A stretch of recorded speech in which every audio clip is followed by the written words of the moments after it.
Welcome to tonight's meeting of JEDO. Megan Barrett is with us from the County Counselor's Office, and please call roll.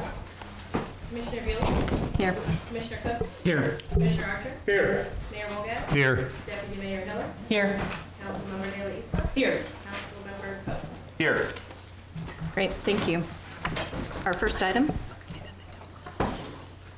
Remember the reason they don't? Approval of December 16th, 2015 JEDO board meeting minutes.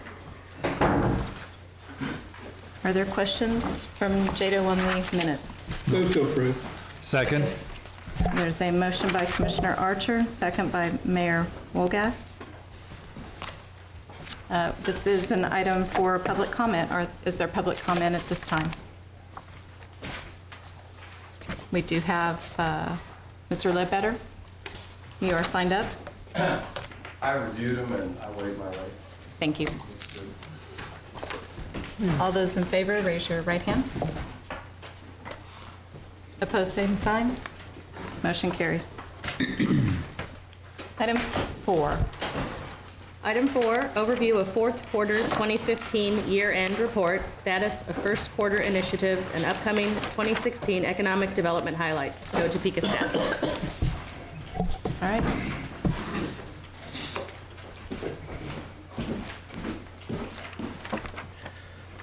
So this is my first JEDO meeting, so I wanted to talk. Good evening, Chairperson Bueller, Mayor, City Councilors, County Commissioners, Deputy Mayor. Tonight, like I said, is my first JEDO meeting, and I'm looking forward to seeing economic prosperity in progress tonight. In a moment, I'll turn it over to your professional economic development partner staff, but I wanted to really quickly mention just a couple of items to you. First, Go Topeka is starting our second year of a 3-year contract with JEDO, and JEDO has approved our program of work and budget for this 2016 year. Second, we continue to review the Garner report, have made changes, and will make future positive changes leading to continuous improvement efforts. 3, in my meeting with our region's elected leaders, private leaders, our city manager, it is apparent that we all really want the same thing, and that's economic prosperity for our entire region. I look forward to working with you to compete. Our competition is not one another, but it really is the rest of the world. When the announcement was made in December that I had the opportunity to join this Topeka team, I started receiving phone calls from economic development professionals around the country. The messages I received went a little bit like this. Topeka is a great place and on the cusp of astronomical greatness. Good things are to come. They told me how fortunate I am to join a county and a city that works together to create economic prosperity and progress. So I want to thank you for that. And they also said Go Topeka is recognized as one of the leading economic development organizations in the country. I'll leave you with this. The Ichabod in front of Go Topeka's offices is holding a book. And the book is Good to Great by Jim Collins. And so I want to make a commitment to you. We will never stop trying to be better, and we commit to working tirelessly with each of you. So I'm going to shut up now, and I'm going to turn it over to our professional staff. We're going to let Molly Howie kick off the team, and the team will give you a quick synopsis of last year and a report on items occurring at the beginning of this year. Thank you. Thank you, everyone. Okay, so I'm going to just highlight some items that we did in 2015 that pertain to new business attraction and marketing. So remember that we had Cook & Company that added 30 to 50 jobs and $3 million in capital investment on the east side of town. We have a new website that was launched in the fall. Along with that were some new videos that boast about the quality of life that we have here in Topeka and Shawnee County. We showed a couple of those to you at a prior JEDO meeting, and we'll have a couple more in the future as well. We also have a new consistent brand and look that matches a lot of the other community partners so that we have that one consistent feel of positivity throughout the community. And then social media growth is something that we've been working on in the past quite a bit, and you'll see some numbers up here. One of them just is Facebook had an immense amount of growth from 2000 2013 to 2015, 218% growth in Facebook. And so that is pretty focused on the internal community, Facebook is, and so I think that shows some positivity throughout the community and engagement with us on social media. Here's some samples of the new look and new ads and a snapshot of the front page of our website. And then this is where we're at as far as 2016 to date. We have 29 projects in the pipeline, and right now there are 7 projects of those 29 that are international projects, and that's probably a bigger amount than we've had in the past, and so I just wanted to note that. 2 of those projects were new in January. And then we had 2 projects come in that we were unable to submit on, and it's not uncommon for us to have a handful of projects throughout the year that we can't submit on for reasons like we just don't have the building space, or the ceilings are too low, or we don't have the amount of acreage. And these 2, that was the case. We didn't have enough land. Now, one of them required 800 to 1,000 acres, so that's going to be hard to find anywhere in Kansas with infrastructure. The other one was 200 acres with an adjacent 300 for expansion that needed to be shovel-ready and have rail. So while we have some land that could work maybe, we didn't have the infrastructure there and rail accessibility. So those were the 2 reasons for those. And then the pie chart below just kind of shows you the breakout of the industries that we have for the projects that are in our pipeline right now. And the bulk of those is in what we've renamed Advanced Systems Technology, which is the advanced manufacturing sector that is one of our target sectors from our recent target industry study. Okay, and then this is that chart that we brought out maybe halfway through the year last year that just shows you a visual of all those projects that we have in our pipeline and tells you kind of where they sit as far as quality and likelihood of us winning the project, or how far along we are in the project. So remember, to the left side of that axis are the projects that are new, or so that we don't have enough information to know who all we're competing against and if we have a good shot or not, or they're old enough that they're about to kind of fall off because there's been no activity, or we found out that there was a checkpoint that we didn't meet and we're just waiting to hear confirmation that we're no longer on the list for them. So there are circles and triangles. The circles are new business projects, and the triangles are existing business. So this is a combination of all the new and retained jobs that we are competing for right now. And again, they're color-coded according to the industries that we're targeting. And so that's the last slide I have, if you have any questions for me. Any questions for Molly? No? Just a quick clarification, of all the ones in this chart and that you're talking about, these are big businesses rather than small businesses, correct? Yes, they wouldn't be, if you're asking if they're Glendas that are in the EMBD program or something like that. No, they are either projects that we have received an RFP to submit on for an expansion that are coming from another area outside our market, or they're existing businesses that are expanding that we're competing to keep that business here. Does that answer?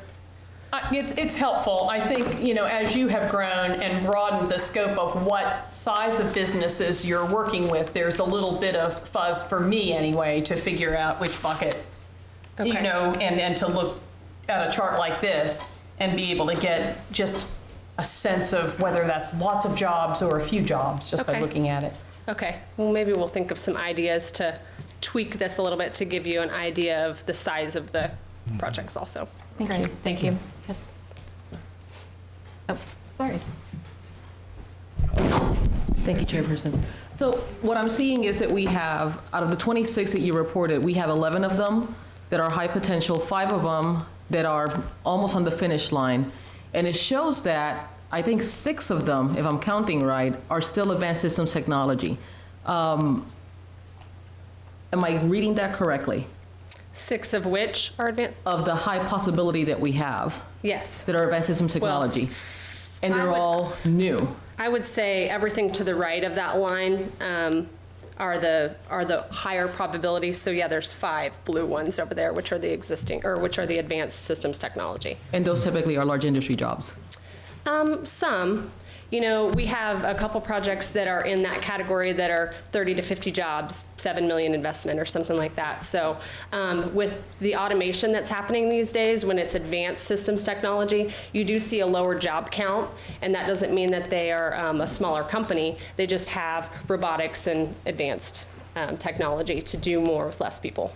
Thank you. Yes. Thank you, Madam Chair. Are all of these primary jobs?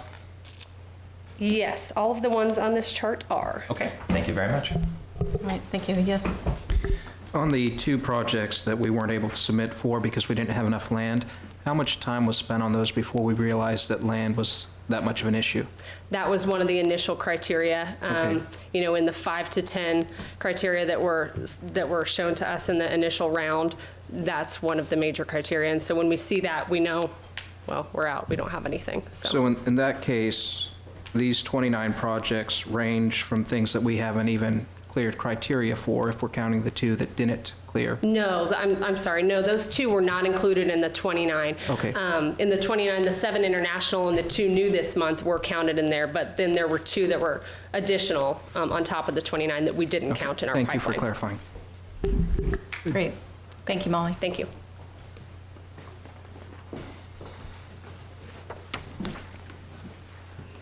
Good evening. Good evening. I'm Barbara Stapleton. I'm the Director of Existing Business and Workforce Development. So I wanted to first show you, per Commissioner Bueller's request, the end-of-year report for 2015, kind of a highlight or a snapshot of all of the activities or many of the activities that we did in 2015. Of course, you've heard before about the Financial Services Summit, Growing Your Market, and we offered that and provided that in partnership with the Insurance Department in September. We also conducted our first Manufacturing and Distribution Roundtable, which was a combination of both general and plant managers, as well as human resources and recruitment managers in the manufacturing and distribution organizations in our community. From that, we developed a human resources breakout as well as a plant manager breakout that was smaller groups that I'll talk about then in 2016. And then we also conducted manufacturers in the classroom in conjunction with National Manufacturing Day that occurred last year on what was the first Friday of October. It happened to be October 2nd. That was in partnership or in conjunction with Washburn Tech's open house that they conducted and an event that they did for National Manufacturing Day. So we could present in September to the students so that they had the information about different manufacturing jobs in the community, and then they could go tour at Washburn Tech that first Friday in October and be able to see some of the different programs that they could take and some of the jobs that they could have locally. Then the other thing, some of the other things that we also had in our workforce initiatives was really establishing and building a partnership with the local workforce center here, as well as the HR meetings that I mentioned. And we introduced the Topeka Rescue Mission Care Transportation Program, and that's really kicked up again in January, so I'll talk about that in a moment. Veterans partnerships. We've reached out to so many different organizations across the community, both Washburn University and Washburn Tech, with the Washburn Veterans Success Center, that's a Navy library, as well as reaching out and communicating with CanVet in terms of their benefits office and participating in the 190th Air Refueling Wings Commander Call and their family event that they hosted in December. They invited us to. And then the TEEI initiatives, the federal initiatives, and that's part of that Veterans Employment Center where you can reach potential, well, they're soon to be discharged military personnel within the next 6 months for job opportunities that you have locally, and there's a lot involved in that, and I'd be happy to answer any questions if you have on those. We also rolled out the Nonprofit and Small Business Scholarship Program through the Washburn University Center for Organizational Excellence with the Lean Six Sigma program that they offer. We continued to partner with Washburn Tech and the JEDO scholarships, and provided white belt training for plant managers in Lean Six Sigma as well. So we had a very busy 2015. As far as existing business and also workforce development, just in the first month of this year, we did then host the first human resources breakout in January. And what we talked about was that Veterans Employment Center that I mentioned, getting the information from the Veteran Affairs liaison that's located in Kansas City so that the employers knew how they could register on the site, how they could reach more veterans to be able to expand their reach in terms of workforce. And then we've developed and issued initial CRM requests for information that we're still in the process of working on, and hosted transportation meetings related to some of the transportation initiatives that are part of everything. We hosted Topeka Jump in conjunction with Director Duffy to hear their concerns related to the community. And if you're not familiar with Jump, I can talk about that, but I think most of you are nodding your heads, you are. Attended the Lean Six Sigma Awards Luncheon. Just as a report, the Center for Organizational Excellence has done a wonderful job. They issued, I believe, 10 green belts and 3 black belts at that particular awards luncheon. And then the Kansas Workforce Summit, which is, of course, a statewide initiative, but it's hosted here locally in Topeka every January, and there was quite a bit of information that's been shared with our human resources directors locally in terms of the resources they can use for workforce and creation that way. And then a business overview for 2016. Again, we'll continue these manufacturing and distribution roundtables. Those will be usually 2 times throughout the year, both April and September. The human resources and recruiting managers breakouts will happen 3 to 4 times a year. And then the plant and general manager breakouts will happen 2 to 3 times a year, depending upon topics and conversations that they want to do. We continue our workforce initiatives related to veterans partnerships and the continued transportation meetings and discussions as we build and move things forward. Continued support of the JEDO scholarships. There is discussion regarding a potential financial services summit again with the Insurance Commissioner's Office. And we had our first nonprofit and small business scholarship awardee that has already occurred in the first month of this year. And then, of course, we'll do manufacturers in the classroom again this fall. Last year, one thing I didn't mention, we had 10 presentations of manufacturers in the classroom across 7 area high schools, and we'll continue to expand that within the county. Are there any questions? Great. Thank you, Barbara. Are there questions? Thank you.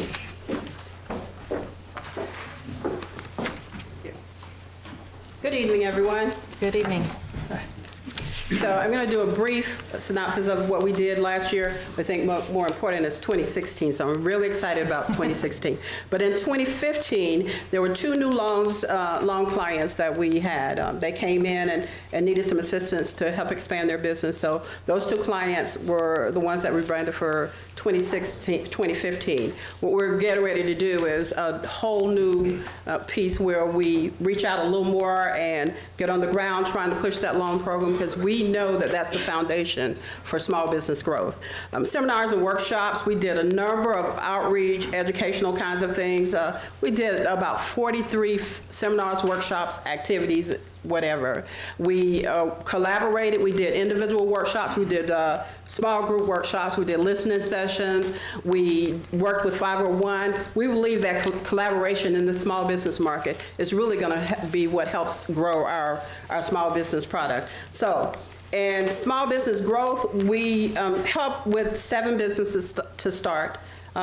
You might say that's a really small amount, but got to remember we were coming out of a recession at that time, and not very many people wanted to take that serious plunge of starting the business. So 7 business starts, 16 new jobs created or retained. That means that either when they started, they created jobs, or there was an opportunity for us to assist them to help them expand, and they retained jobs in that process. The total number of people impacted by our program was 2,825.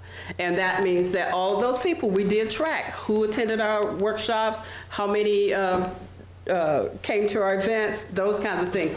What we've done, though, is we've come up with a new CRM management system that I think is going to be a little richer than what we had before. I know you Deputy Mayor talked a lot about tracking, and that was key to you. And so what we've done is we've been tracking everything and looking at how in the long run we can show our impact. We can show that what we've done impacted the community. So you will see a different type of report coming from EMBD this year. Now, here's 2016, and this is what I'm really proud of. It's all of the things that we're doing. We're kicking off this year with what we call the Quarterly Blue Ribbon Academy, featuring our Marketing Academy. It's going to be the first 3 months of the quarter. And Martha Pyland is going to be our first speaker. We have about 30 people that are going to be attending this one next week. But what we're trying to do is we're trying to educate in bite sizes. You know, there are a lot of people out there that really need these kinds of resources, so we're trying to educate in bite bite sizes. And what they did tell us when we were talking to them, what else do you need? We need marketing, HR, legal, and finance assistance, or just to be able to understand those kinds of things. So we're bringing that to the table as a result of what they told us they needed.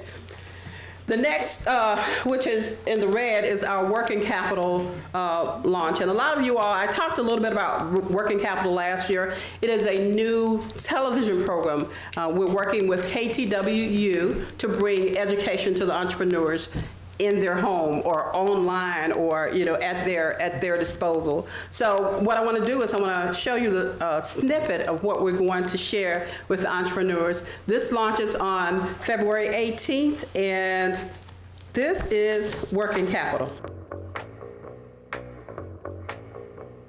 Hello, and welcome to Working Capital, a show about local and regional businesses within the KTWU viewing area. Today, we profile one very interesting business concept and then one very interesting business. So when I say, go to Topeka, what does this short phrase mean to you? According to his vision statement, Go Topeka is the leader in creating opportunities for economic growth, thriving businesses, and fulfilling lifestyles for the residents of Topeka. One of the things that we do is we assist local businesses in helping them with their employees and helping them find ways to grow their business. We take a look at all the aspects of entrepreneurship. We look at developing your plan of action. We look at, are you sufficiently financed? Do you have the right amount of capital? Do you have a strong marketing strategy? You've probably seen the magazine, but you may not be aware of the woman behind the content. My goal was just to make it all about business. And we wanted just to focus on business and to showcase the business community. The backbone of any community is its businesses. We've got the small businesses, we've got the small retail shops. We've got it, but we've got to actually utilize it and go take advantage of what we have. It's all about business on the next Working Capital.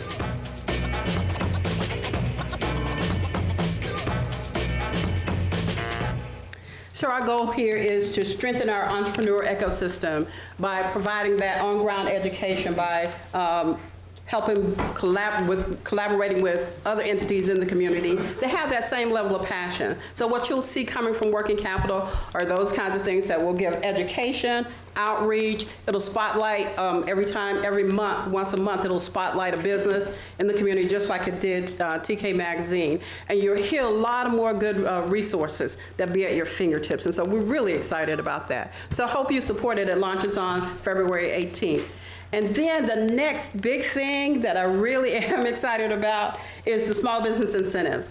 Ever since I've been here, people have been asking, well, what are you doing for small business? Well, we thought that, educating small business and providing the business loans would be sufficient. But what we know now is that they need bridge. And they don't always need the kind of bridge where they have to pay 15 or 20 or 5 or whatever % interest. They needed a lift. And so we are offering in this incentive program is a lift to get to the next level for a lot of the businesses. One example is I talked to a business today, said, I need a roof and looking at how we can get it done. What do you have out there for me? We were happy to tell them that we have a small business incentive program. And the components of the small business incentive program are this. We have a 50-50 match for equipment purchases and construction for small business. For example, if you were doing construction and your bill was $5,000, then you pay your $5,000 up front and we would reimburse you for half that. So they are feeling really, really comfortable with that. I've gotten in the last 3 days, I've gotten 12 requests for information. I'm going to speak to 3 or 4 different organizations already, and I'll be on a couple of radio stations talking about this opportunity for small businesses to grow. We knew that equipment purchases, construction, and employee skills upgrades were critical, and so those are some of the things that we're addressing in this incentive program. We also have our traditional new venture classes, the Kauffman Foundation classes. Our Small Business Awards are coming up, so if you don't have on your calendar Small Business Awards, that's May 10th. I will keep, every time I'm in front of you, talking about it because we really need you to be there. People want to see their representatives there supporting small business. EMBD conferences in September. Our TEDx and Woman of Influence Awards are in October. We are working with Washburn on the commercial kitchen. We've been talking about it for 3 years, but I think we're going to birth it this year. We're really excited about that. And then Small Business Saturday. You all knew about Small Business Saturday last year. I hope you embrace it again this year. Thank you so much for your time. Thank you, Glenda. Oh, any questions? I apologize. Yes. Good. Anyone? All right. Yes, ma'am. Go ahead. Thank you. Just real quickly, what are the qualifications for any small business to work with you on any of these programs?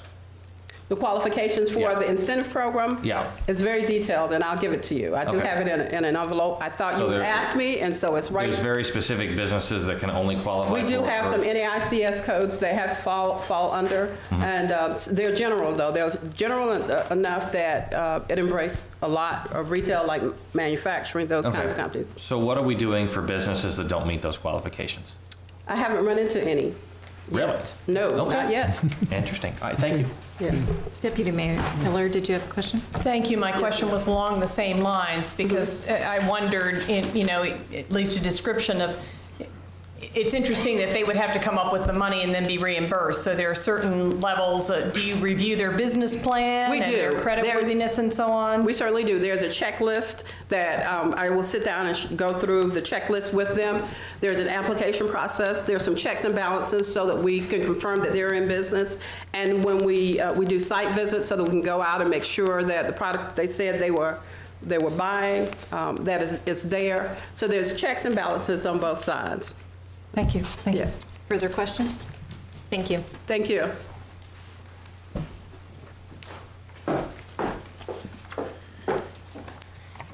Good evening. I'm Scott Smathers with Go Topeka. Let me make sure I'm getting this right.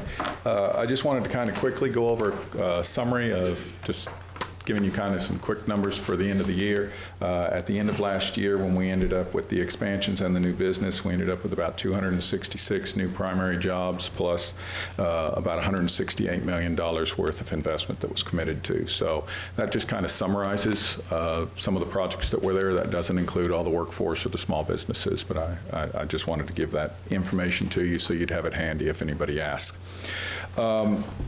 I'm really here to talk to you about the new initiatives and kind of give you an update on some of them. Glenda's already touched on the small business program. As she mentioned, I'll come back to the retail centers, but as she mentioned on the small business program, we have defined certain small businesses that are allowed to participate in that program. If you remember right, you all set aside some of our budget money for that. I believe it was $150,000 to do that program. It covers all retail, small manufacturers, and things like that are all included, plus some that you might consider as service industries. To clarify, we are prepared and will help any business that comes through, okay? But as far as the incentive program, there are limits as far as which ones qualify and which ones don't, based off of what your initial discussions have been with us on really wanting to focus on the retail and the small service businesses. So that's how that program's going, and we are, Glenda's moving forward, and the next step really is getting the word out regarding it, but word of mouth is already moving rapidly on it. I talked to a business yesterday about it as well, so we're getting out there, and it will, I'm sure, catch on, and with any luck, we'll be back asking you for additional funds to continue with that program, because I do think it's a big and important program for us as far as getting small businesses and giving them a hand moving forward. The retail center program, I think initially there was a little confusion regarding that program, but what I would tell you is we have actually spoken to 3 different organizations so far already relating to those shopping centers. One of the people that contacted us was a firm or a gentleman that I knew back when I was in Tulsa many years ago. We won't go down that road. And he had a contact with another gentleman, a big development company, and they had some questions regarding it. So we have sent them information on the sites. But there is some interest relating to that. This program has at least generated some of the ideas that people are thinking about, and we hope to be able to come back with at least one or two opportunities that we can pursue regarding that retail center program. I want to stress to you all, there is no money given to anybody until they first come and give a proposal to you all on the shopping centers that you all then say, okay, we like it. Then they go out, they spend the money on the shopping center, they come back showing us receipts and pictures of the changes and everything, and it's inspected, and then we will grant the money to them associated with that retail center. So I guess I want to make sure you all know it's not just somebody saying, hey, I'm going to fix up this shopping center, so write me a check. That is not the way this program works, and was never intended to work. We are continuing to work on the idea of the employee transportation effort that we discussed. We have met multiple times with the MTAA, where we've met with cab company, we're getting information from the workforce providers. We so far, with Barbara's effort, have identified over 100 people that could be impacted by this as far as looking for jobs. And it is, I mean, you know, no matter what program we put together on this, it's probably not going to be any different than any of the other bus routes. You can assume you're going to cover about 15 to 18%, hopefully, with through the ridership, and the rest is going to be picked up by other entities. But it is an area that we at this point are still gathering data, and when we come back to you, we want to have a pretty solid plan put together to talk to you about in a little more detail. So we're hopeful that in May, we'll be ready to come back to you all with some actual data associated with it. You have to remember that these people, while it's easy to say, well, just have them get a car or whatever. It may be easy to say those things, but a lot of them don't have driver's license. A lot of them don't have insurance. A lot of them don't have various ways of being able to get around. And so we ultimately are trying to figure out a way to try to allow these people to get to work, especially when you're dealing with the second shifts and things like that, which are going to come into play. We have started meetings. Many of you, or a couple of you, have at least been involved with meetings regarding broadband. We will also be working with the city regarding that closely as far as the neighborhoods go, and those meetings have just begun, but there are additional ones scheduled, and we'll be moving down the road on that. We have been working with the workforce development group as well. One of the things that we're trying to do is make sure that we get the businesses, we've been talking to them already about looking at focusing their job applicants to one central location, and then what we'll do is we'll try to market and make sure that the people who are out there looking for work know that's where it goes as well. But once again, these last three especially, or the last, the workforce, the broadband, the employee transportation, we're going to be coming back to you all on with more detail as we get it. We've been working on it, but you know, we don't want to just come up with something that's just slapped together. We really want to come in with something that you all can look at and say, okay, you know, we're comfortable, or at least mostly comfortable with what we're trying to do. And then the last thing, we've begun discussions regarding doing bids for the virtual spec building. We actually had a couple buildings now, and a couple projects that have come in that we went out trying to pitch property, and we were pleasantly surprised to find out that quite a bit of Forbes Industrial Park is leased out now. And that was, we didn't realize how much of it had been leased out, but they have leased out a fair portion. We were able to find one building on the other side over at the airport that met our needs, but what we were looking for was 100,000 square feet with the ability to grow. And Forbes Industrial Park did not have that available. So that was great news for us when you look at all the space, and as a community, that is great news. And then we also got word today on another building that we were looking for that some of our industrial people, or people that are looking at trying to bring businesses here, are saying, you know, we really are starting to have a void in available buildings that meet some of the needs with the high ceiling heights and the ability for cranes and other things that go into play. So that's where that virtual spec building will come in, and we'll continue to work on that as the year goes on. Okay. Questions? Mayor? Yeah, thank you. First, in general, I think, that, again, most of us are very interested in the new initiatives and the updates. Are you and your staff able to do all of these and still have a major focus on new jobs and bringing new industry in? I can see these 5, 6 items could take a great deal of time of staff, just putting them as new programs, developing, putting them together. Can you absorb that as well as keep all these other, maybe even more important things? Right. It's getting pretty tight. I'll be honest with you, it's getting pretty tight. But right now, we're hanging in there. I mean, some of it, you know, these projects probably are not moving in some cases as fast as you would like, and it's because, to be honest with you, when we have prospects or we have other projects that are coming in, they get priority, and so we kind of are trying to do these as time allows. And that's really, so if you have, you know, if you say, well, we really just look at 1 or 2 of these, that's fine, but our focus is really more on the prospects and the projects first, and our existing businesses first, and everything like that, and then we work on these when time allows as we're going forward. I would also, if it's all right, I did fail to mention one thing which you did not approve in the budget, and we would come back.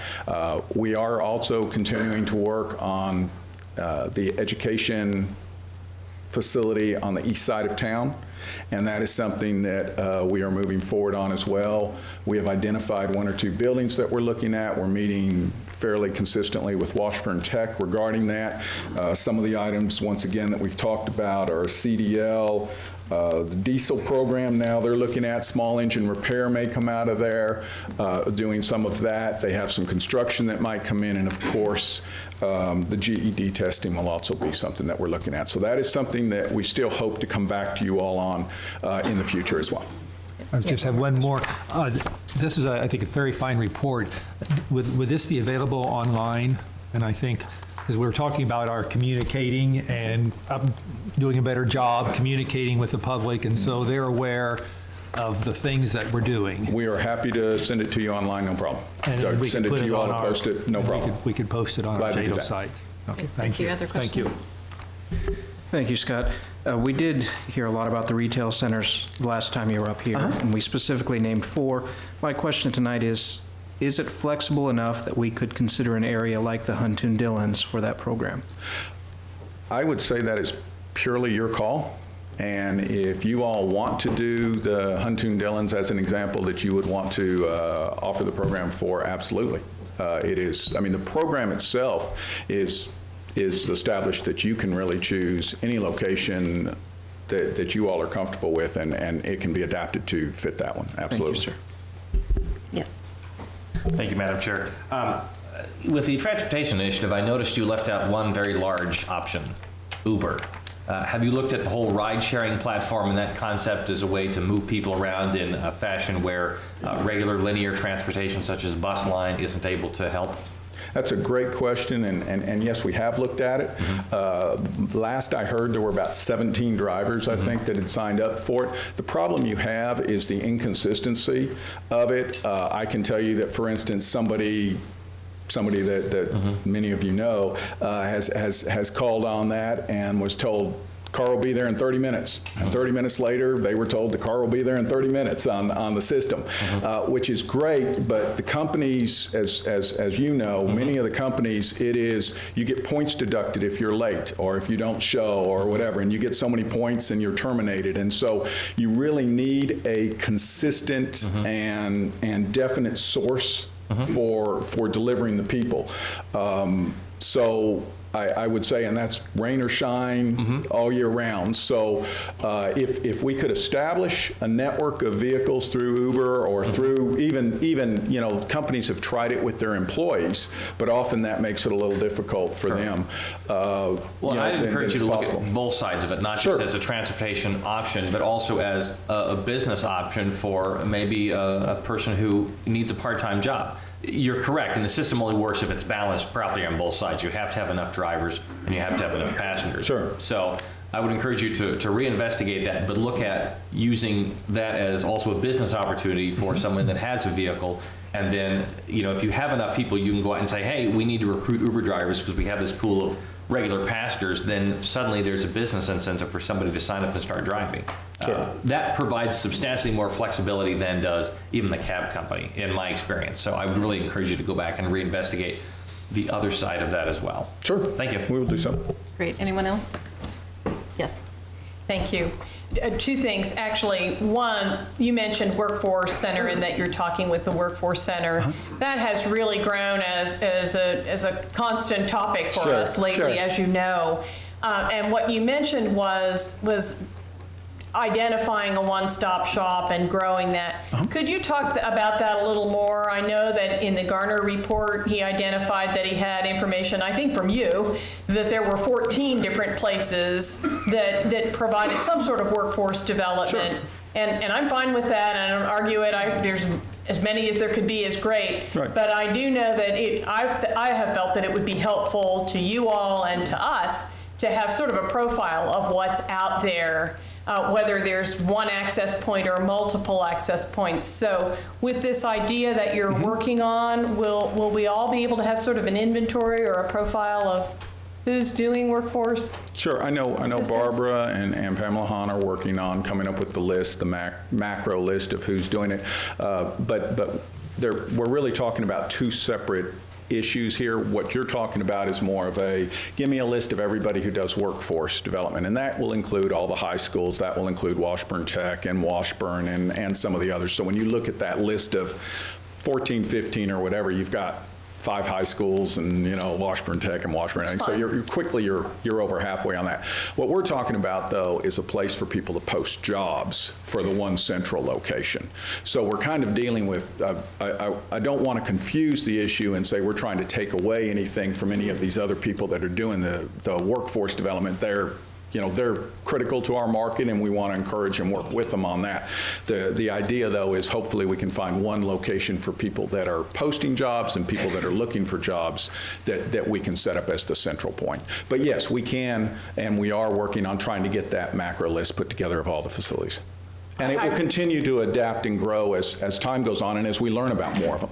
I really appreciate that. And if that kind of segments, what's for high school age, what's for college age, what's for long-term unemployed veterans and so on, I think it'll answer a lot of the questions that we've all had. Sure. So thank you for that. The other point that I wanted to make is that I've been involved at the Huntoon Dillons, and we've had tremendous, it was unexpected, tremendous community interest and concern and so on, as well as ideas. And just for people that don't know, both Scott and Glenda were at the meeting on Monday night and were active, not just there. And it was really, really appreciated. It made a difference to have you out there, and I just wanted to say thank you. My pleasure. It was a great meeting. We enjoyed it. Good. Anyone else?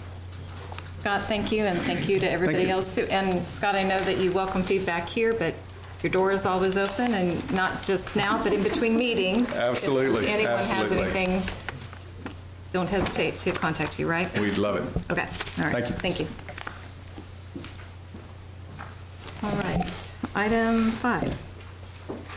Item 5, framework for discussion with potential action concerning the Garner report. And this is, if we'll refer to the memo, it is a framework for discussion, potential action concerning the Garner report. And Councilman Cohen and Mayor Wolgast and myself, we met and kind of went full circle, kind of on the whole discussion about the Garner report. And really wanted to start with communication, the Section 3, communicate effectively, and really one action item that we're looking at tonight potentially is to have us meet with our county and city IT staff and really just basically looking at how we list things and so that they're identical. They're close, but that they would be identical. So it would make it very easy for the public. Past that point, though, we would want to certainly take a look at everything in the Garner report and and gather more information, specifically on communication. I know that there was a mention in there about marketing, and Go Topeka is doing some marketing videos. Heartland Visioning is doing community pride type of videos. So there's a lot going on with our partners in economic development. So, and then as you see, that would be discussed May 11th, September 14th would be Renew and Transform, Product Improvement, and then December 14th would be Execute Effectively. And I guess the reason why we kind of broke it down a little bit is there's a lot going on in this community right now. We have the Garner Report, and Go Topeka is working on that. We are in the middle of our 3-year contract with Go Topeka, and so we have already set the 2016 budget. So we have time to make sure that we're doing the right thing in response to the Garner Report. But this, by no means is perfect, and it was just to get something on paper to make sure we had some guidance. And we are certainly open for comments, but it is a start. And Councilman Cohen and Mayor, comments? Well, I think, in a sense, the first one is we thought almost the easiest, where it's not major changes in the direction, but we can maybe work through that and be thinking about the others. The second and then the third gets into more of the organization, how we function. Again, those are significant steps. They could be very, very changing in our procedures. I think some we want to consider, and we will work towards that. But I think what we do is let's go this a step at a time, and we can do all of these in a year. That would be fantastic. I think it's a very, very important step, a process to get underway, and we have to just start in and start considering them one at a time. Yeah. Councilman Cohen. Just what I was going to say, we have to start somewhere, and this, I think, is at least a place to start, and that's I think what's important. Thank you. Yes. Thank you. I'm interested to know why that we have all of our resources for JEDO spread across both the county and the city. It seems to me websites are cheap, service space is inexpensive. Why not take everything and put it in one place? I mean, I just looked up JEDOKS.org and it's available. We could lease that and have everything in one common, easy to access spot, and then we don't have to spend a bunch of time trying to synchronize information across organizations. We could have, you could hand off who cares for it the same way we do with the chair. But that way it's all in one common space. If we have staff, they have email addresses to work off of, then right. It seems like it would be, consolidation would be easier in this case than trying to synchronize. Right, and I would just say after meeting with city and county IT staff, that potentially might be what we do, but we didn't want to assume that. We want to make sure that we get with them and have that discussion, and then if that's what needs to take place, then we bring it back to this body for that approval. But you're right. We had that discussion. We kind of went full circle, and we said we need to start on something, and that's where we're at. So. Wonderful. Thank you. Thank you. Further comments? Deputy Mayor Hiller? I didn't have the time, I will say. Maybe Councilman Shum will speak up to look and kind of inventory the Garner Report and see if you'd covered everything. I like the 3 categories. I like the timing of the September one. If I understand what you're suggesting, that renew and transform product improvement, that would in effect be the kind of laying out what we would see as the strategic plan for 2017. Do I read that? I don't want to overread anything into it. That we would be looking at what we wanted to see in terms of services for 2017 in your September proposal? If you look at, if you have the Garner Report with you, I think Megan has copies, but everything is listed on the Garner Report as far as in that section, renew and transform. So it would be, I'll give some examples. JEDO should continue to acquire real estate for economic growth and growth opportunities. There's a whole list of actions here, and so we would be reviewing those actions and seeing, doing some research, and then bringing that back to JEDO for action. So September would also be a time that we would be looking at priorities, yes, for 2017, so we can build the budget with Go Topeka. I think that's great. I just wanted to make sure, one of my disappointments with Garner's report was that I thought he was going to give us more suggestions in that report about that topic, and he kind of just said, oh, you all should have a retreat. I thought, well, we wanted some guidance, and so your thought then was that the three of you would just sort of watch how things were going and put something together. We would for all of actually us? refer back to the Garner report. Okay. We would review, we would do some research, and then we would prepare something, again, to be presented to JEDO at the September meeting. And then, but in addition to looking forward to 2017, having discussion of priorities with our economic development partner, Go Topeka, that whole discussion needs to take place too. Mhm. So, Great, thank you. Does that answer the question? I think so. Okay. Yeah, thank you. Further questions? Yes. Just some comments. Obviously, the Garner report didn't come out exactly how any of us expected it to come out. In fact, it's kind of a double-edged sword for us right now as a JEDO body, because it's already cutting us politically. There's already been concern that by hiring the same leader for Go Topeka in the chamber, that we were already ignoring the Garner report. That's a serious issue in a lot of constituents' minds. I'm concerned, and happy to hear about some things that are going on, but I'm concerned that just getting the IT and the websites together and matching may be seen as window dressing and almost a stall tactic from the JEDO body, especially by almost hiding these just suggested changes in a committee to come about slowly. There are some serious things that the entire body needs to discuss. JEDO owning land, that's a big step. Putting it off several months, I hope that that won't cause mistrust from the public, that there won't be the suspicion that we are trying to ignore the parts of the report that we don't like, because I'll be honest, there are parts I don't like. I know there are parts almost everyone on this body doesn't like, one way or another.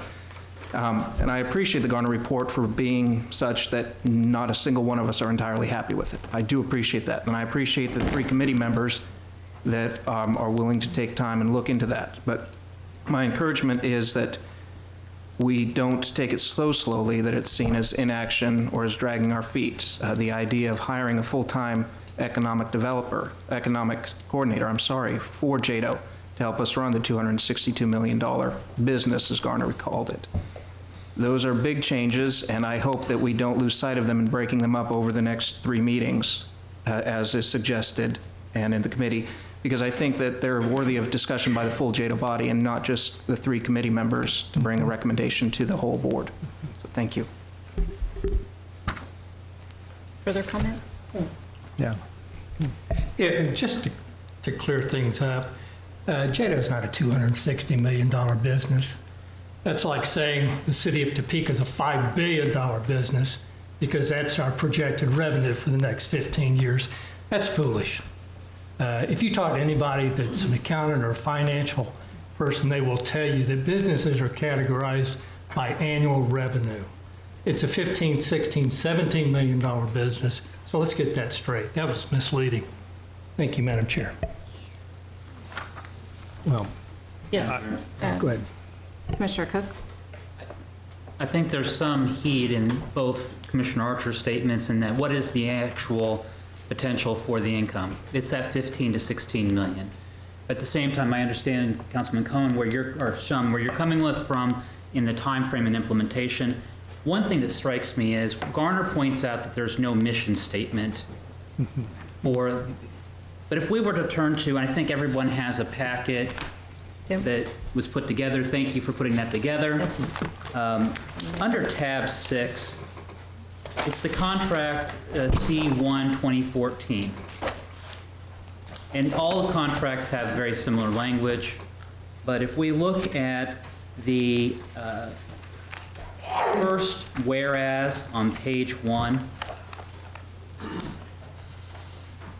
It outlines what JEDO's mission is. We have a mission statement. It's very succinct, very clear, and then just for the purpose of clarifying, JEDO has as its principal mission the support of a strong economic development program designed to expand employment, strengthen the tax base, and diversify and strengthen the Topeka and Shawnee County economy. If we could just agree that that's our vision and mission, those are not always the same term, but if we identify that as being our mission statement, we've accomplished one goal tonight. Yes. I have nothing further. Thank you. Mayor? Well, I also want to compliment you on doing this, putting this packet together, because, you know, again, we don't meet all very regularly, so it's easy to forget. And we really have 3 different documents that determine who and what and who we are and what we do. First, we have our interlocal agreement that sets up the funding aspect, which is between 2 governing bodies. Then we have our own rules and regulations that determine how we function as an organization, setting the agenda, public comment, and we have a contract with our provider. So, and we have 3 different documents. And I think sometimes we get confused. We start putting something from one that should be in the other, not aware of the 3 different documents. So I think, again, that's why we have to stop and look at what we do and how we do it and make sure we do it correctly, rather than just move in and move things around from one document to the other. And that makes it very confusing for us, as well as, I think, for the public, and makes us less transparent. Okay. And I'm going to give credit where credit is due. A couple years ago, County Councilor's Office, under the direction of Rich Eckert, and then Rich and Megan put this updated version together for all of you, and she has will make it available on our website and make sure we have that on the city's website as well. But it does have all the documents that kind of our go-to book for what we are as JEDO. So, Good. And I guess in response, really just, there are 10 different actions under the communication strategy.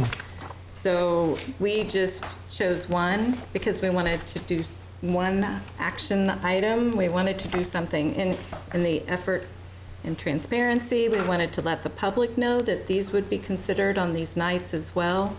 Again, it's manageable. It may be a little slower. But again, I point out, we're in the 2nd year of our 3-year contract. We've set our budget for next year, for this year. And those discussions they're out there. We would have discussion and action then at this body. The 3 of us certainly would be open to comments, but that we would try to put some structure to it and then bring it to this body for action. Yes. Thank you, Madam Chair. It's a delicate decision whether to go very fast or slow down a bit. The comment I would make is we're already paying Go Topeka to do a lot of the things that were recommended that we should be doing internally. Go Topeka has made a number of major changes. They have a new leader. I would encourage us to give them a bit of time to see if they can accomplish some of the things that we were talking about internalizing here. We've already paid for it. So it is in their instruction set to do, and as long as they can carry it out and do it effectively, us paying for someone else to do work we've already paid our contracting partner to do is not a good use of taxpayer money. Now, if they're not able to accomplish that work correctly and within a timely fashion, then absolutely we need to take that part away from them and handle it internally. But I think we should at least give them the opportunity, within a reasonable amount of time, granted not a long one, to show that they're able to handle, again, these tasks that we've basically paid them to do. Thank you. Anyone else? Any comments? Well, one other thing we also commented, the 3 people on this committee do not have divine wisdom. We talked about ways to involve the JEDO board in input and also the public, and some public meetings where there'd be opportunities for the public to address these items as they're being deliberated. and that's, we have to work together on that. It's just always a matter of the process, and that becomes challenging, how to bring that about. But we certainly want to do that. Sure. Yes. Thank you, Chairwoman. I'm going to play devil's advocate here. And I'm going to say that I absolutely understand where you're coming from, and I want to see our partners go ahead and step up. My concern is this. I love the idea that we're going to break this into pieces. I love the idea that we're going to digest the report. But the one concern that I've heard for the longest time is we don't have a defined boundary of what the expectation is. Furthermore, the second thing is we cannot expect for our employee to perform something if they don't have the pathway of what the expectation is. And what's happened throughout time is that as time has passed, the needs that were outlined in our initial language have changed. Our community has changed, the needs for employment have changed, the market has changed. So what I would like for us to do, and I'm just pretty much reiterating what is being said, is not to forget that yes, there is an expectation that our partner is going to be doing some work, but that we have to be very cognizant of the fact that if there's things that are not in here, we cannot complain that they're not being done. Absolutely. And that it is our responsibility as a body to make sure that we take this time. And I do appreciate the fact that we do have a mission statement. Call me a nonprofit sap, kind of bland. Pretty vanilla. It is there. Yeah. So I think that we have a wonderful opportunity for us to meet as a body and to have a really serious discussion of where we would like to see this community in the future. Understanding that we are not the economic development experts that our partner is, but so that we could be positioned to respond to our constituents when they ask us, what was the expectation? This was the expectation. And as a body, we all sat together. We worked on the process. We are sure of where we want to go. And now we have something that we could benchmark against and something that we could hold our employee accountable for. So I just don't want us to lose sight of the fact that there was a lack of direction that we really do have to address. Further questions, or do we, yes? Thank you so much, Councilwoman De Lisla, for your comments. One of the key things, and I'd had it as a note to myself even for this year, that we've talked about was putting performance metrics, benchmarks into our system. And I would argue we don't really have them for this year, and we would have the opportunity to do that for this year. Was there an assumption on your part, again, I haven't been able to line up the numbers here, that in your September proposal for next year that performance benchmarks were part of that goal? Yeah, I think it's in the second section. Yes. Yeah. Yes? Yeah. Mm-hmm. Okay, thank you. Mm-hmm. All right, further questions? We do have a couple of people signed up to just speak for public comment on this. I put potential action. I didn't want to assume that we're going to take action, but what's the pleasure of the board this time? I think we should have comment. A comment first? Yeah. Well, let's see if there's a motion to even support this. Okay. Otherwise, we won't have public comment because it won't be an item for action. Yeah. So, so Commissioner Cook, the action or the motion would be To adopt the schedule that you have proposed. Yeah. Okay. For the implementation or discussion of implementation of the Okay. There's a motion by Commissioner Cook and second by Councilwoman De La Isla. All right, time for public comment. And I believe Joseph Ledbetter.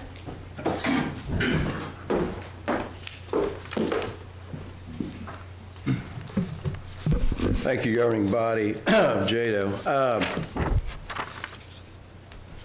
Listening with concern, I guess my biggest concern is right at the front of the report,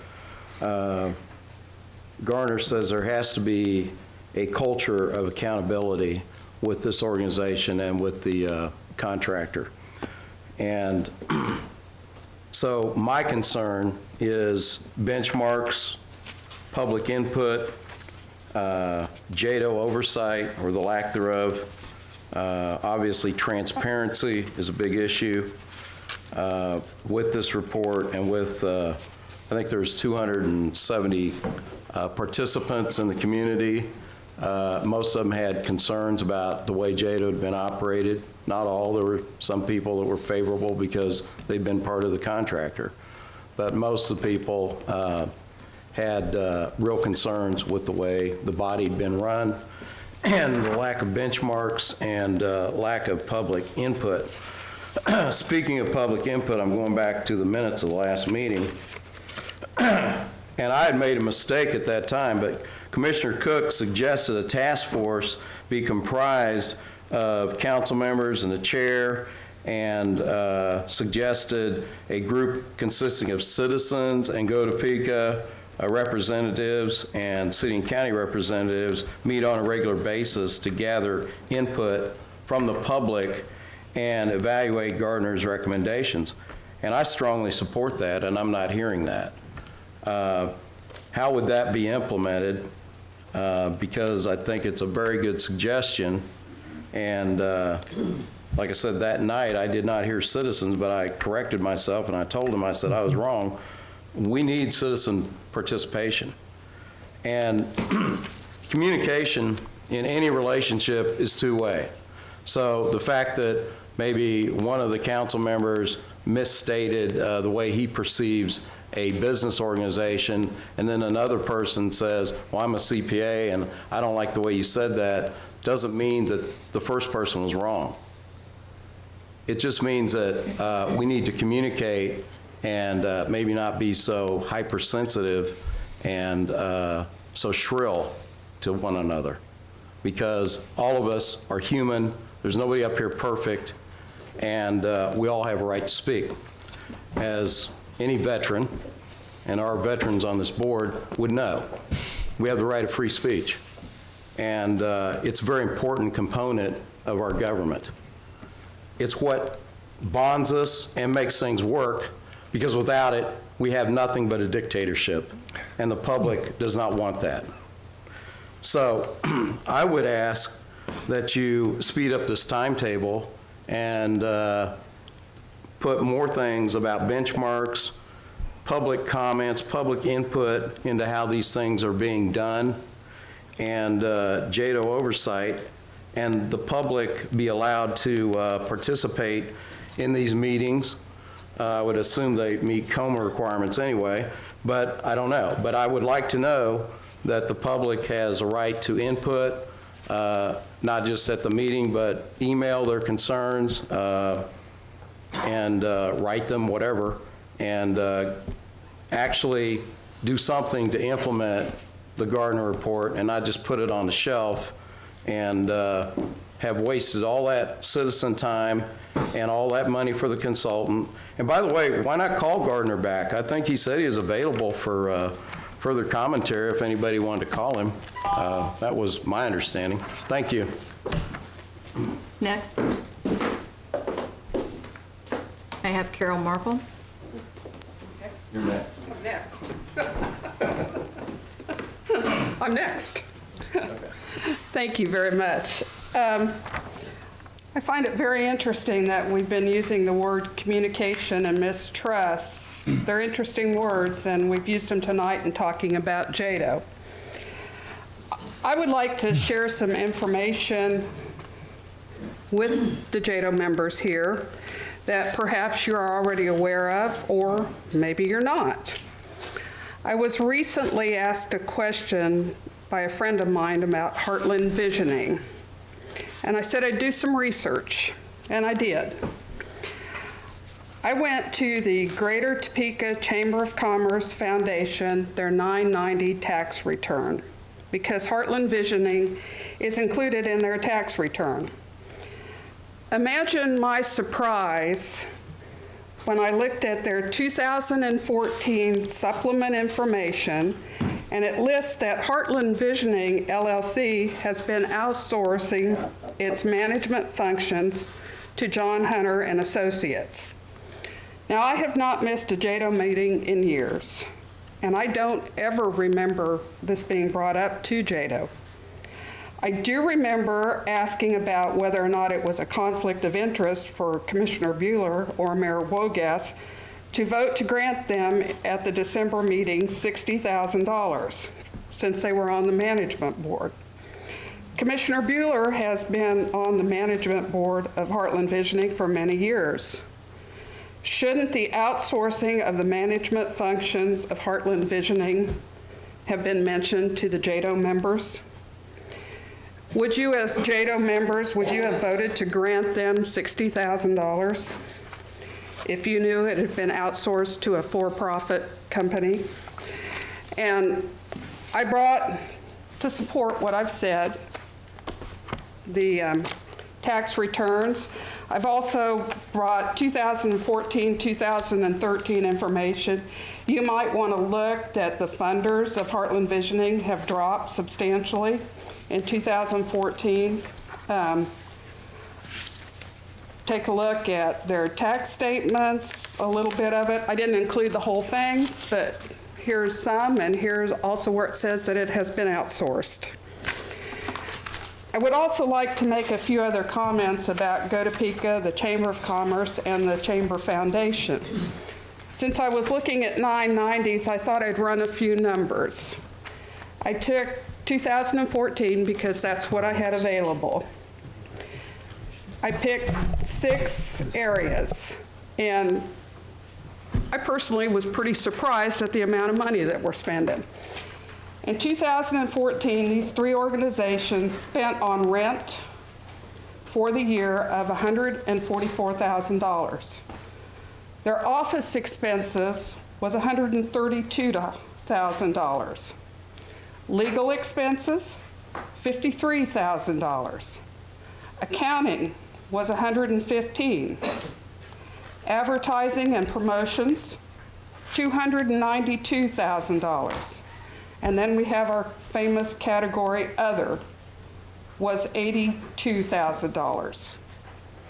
The total for the year of 2014 on these 6 items, rent, office expense, advertising, legal expense, accounting, and other, was $818,000. Now, you have to remember, these organizations all share the same address, and for the most part, they have the same staff. And Heartland Visioning was also outsourced this year. Thank you. Can I have a few more minutes? Is there a motion to extend?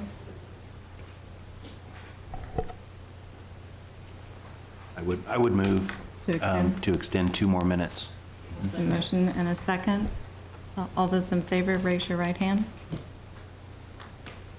Motion dies for lack of a second. Thank you. Thank you very much. Madam Chair, I Yes. don't know that it doesn't die for lack of a second. I'm sorry. I stand corrected. I am so sorry. Thank you. It's been a long day. It's been a long week. It's been a long week. We do have a motion on the table and a second for this proposal. Further discussion? I just wanted to explain my vote. I wasn't sure that the comments were on point with the subject at hand, which is why I didn't vote to extend Agreed. time. Thank you. Great, thank you. All those in favor of the proposal, raise your right hand. Anyone opposed?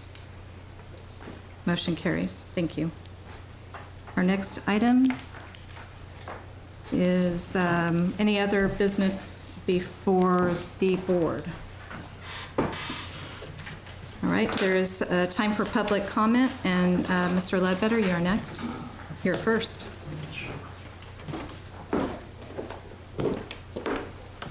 And next, excuse me. Well, that was quick. I want to just reiterate that the Gardner report was done with a very large amount of public input. A lot of people gave up a lot of their time to be involved, to bring forth their ideas, their suggestions, and their collective memory of how JEDO had been run or not run, and from their perspectives. And each of us has a different perspective, as that was just shown earlier in tonight's meeting. But it doesn't mean that the perspectives are wrong. And when you have a majority of those people believing they are very concerned about how JEDO has been run or not run, those are of public record. They're put in and compiled into a report. There are a lot of suggestions made.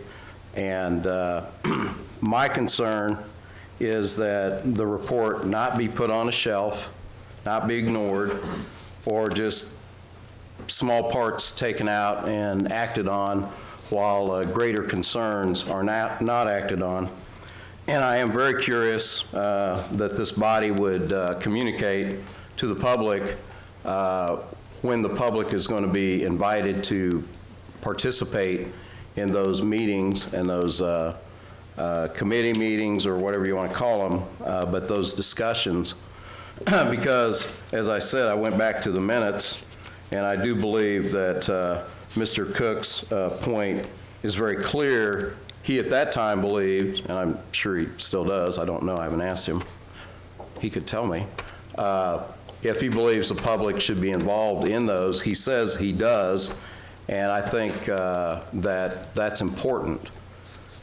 One of the concerns I've got with the way JEDO meetings are run is we will have discussions, and if you're at a city council meeting, you're allowed to participate in that discussion as a citizen, but at the JEDO meeting, which is partly city as well, participating, governing body, the public is not allowed, as a rule, to participate in those discussions. And I think if they take the time to come here and acquaint themselves with the agenda and the problems and know what's going on, at least to some extent, I think their comments would be invited. And that would show the public that you are indeed communicating and receiving communication, because, as I said earlier, not to reiterate, but I will, communication is always a two-way street. It's not just one person talking down to the other or talking to another person. It's both parties and both groups communicating, or there may be more than two groups. But I think that communication was certainly something that the Garner report talked a lot about, and I think it would show the public that you're concerned about communication if you started allowing that communication at these very meetings. And with that, I want to thank you for your attention to my communication, and thank you. Thank you. Carol Marple.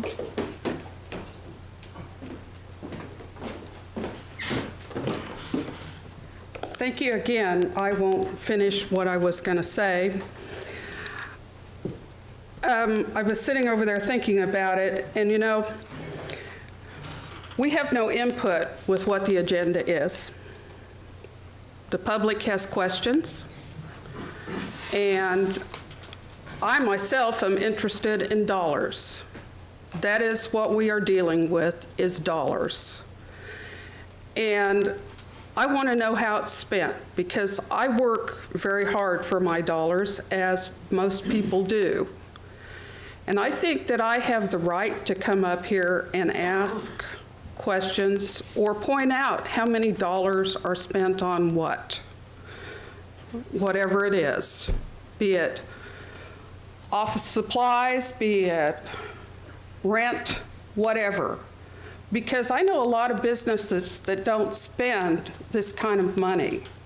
And most of it that is being spent is taxpayer dollar.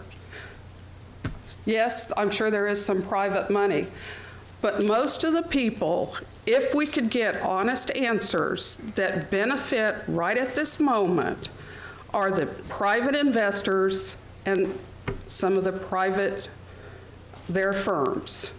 They make a lot of money off of Go to Pica and the Chamber of Commerce. And I think this should be open to the public.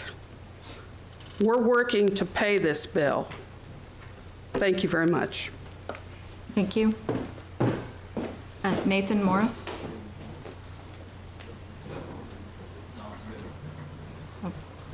No? Scott Griffith?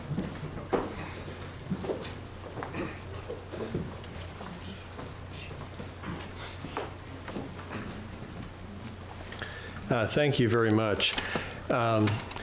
First, I'd like to thank you for your service to our community, recognizing that you all have, many of you have other jobs, you have other commitments. JEDO is just one of your roles as a city councilman or a county commissioner, and we recognize on behalf of the Go Topeka board that this is a part of what you do for our community. And this is very important, and we respect that, and we appreciate your time. I'd like to thank you for the road path that you have set forth and you've laid out, recognizing that you can make course corrections along the way if you if it makes sense. But you've let out a course of a path that we can follow, and we'll work with you and the community in addressing the issues that need to be addressed over the next year. I think tonight you heard, and welcome Matt Pravarnik. We're excited to have Matt here in town. I think many of you have met him. A new level of energy has entered the chamber in Go Topeka, and we're all hanging on and getting ready for a fun year. But I think you heard tonight we had a very good year last year on behalf of Go Topeka as your economic development partner. Not a great year, but a good year. A lot of new jobs, a lot of capital investment into our community. We've got a lot of initiatives underway that took place last year, and there's a lot of momentum. You heard from Glenda and Barbara and Molly tonight. Primary jobs will continue to be our focus. That's where we're going to spend a good part of our time. But we've got a lot of small business and new business initiatives for our existing companies here in Topeka as well, in Shawnee County.